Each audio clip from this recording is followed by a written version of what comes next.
Mjeshtri që ndërtoi rrugë. Ai nuk ishte thjesht një mjeshtër, ishte një njeri që ndërtonte në heshtje rrugë që nuk ndaleshin kurrë. I donte makinat, por edhe biçikletat. Çdo gjë që kishte rrota, për të ishte një mënyrë për të vazhduar përpara. Punonte shumë, ndonjëherë duke jashpër, por unë e dija se zemra e tij ishte më e butë se duart që lodheshin çdo ditë.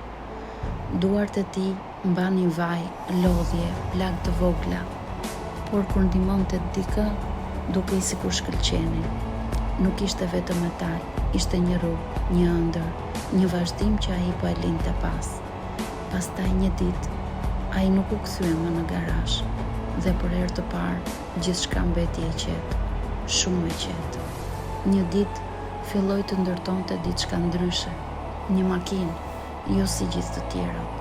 Makina mbeti aty për gjysmë, si të priste ende duart e tij, ose ndoshta dikë tjetër. U afrova me frikë, jo nga makina, por nga mungesa e tij.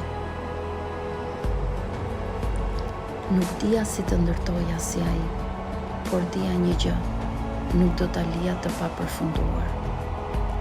Çdo vit që shtrëngoja, ishte sikur i thoja, jam këtu babi, dhe diku brenda meje, sikur dëgjova zërin e tij, mbështetur tek krahët e tua, se gjithmonë e dija që do të fluturoje më larg se unë.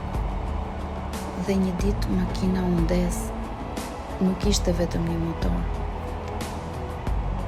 Ishte diçka që vazhdonte të jetonte, sepse disa mjeshtër nuk largohen kurrë, ata jetojnë në rrugët që ndërtojnë dhe në duart që i vazhdojnë. Nuk janë të gjithë mjeshtrat ata që ndërtojnë gjëra që duken. Disa ndërtojnë rrugë që vazhdojnë edhe kur ata nuk janë më. Ai ishte një prej tyre, me duar që rregullonin gjithçka dhe me një zemër që nuk dinte të ndalej për askënd.